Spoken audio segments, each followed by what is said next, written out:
because it's important we look after our community, especially as the days get smaller. Loneliness is killing people.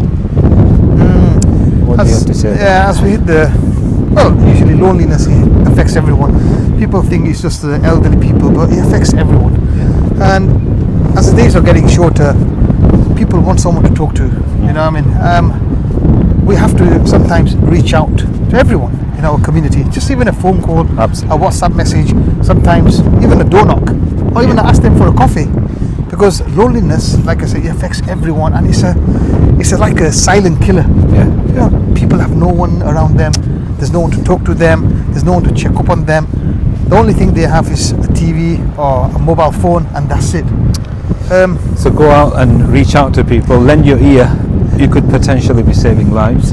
Yeah. And the clock changing project that you've been doing every year, how does that work, and what sort of feedback do you get from the elderly when you do that?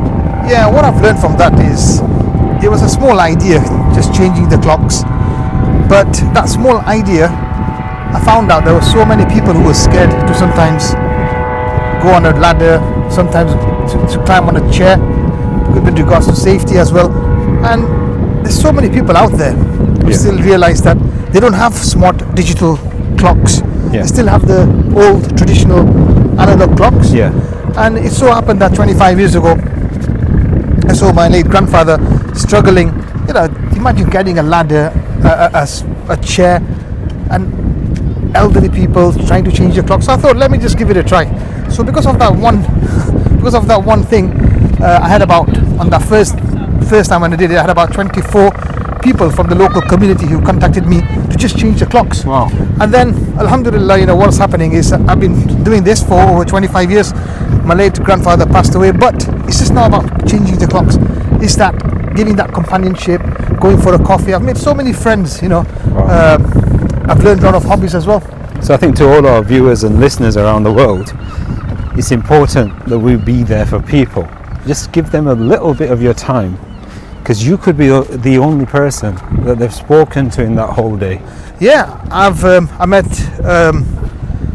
a gentleman called Arthur who was 98 years old, and he's never met anyone. He's just isolated. The only people he went to see was his doctor.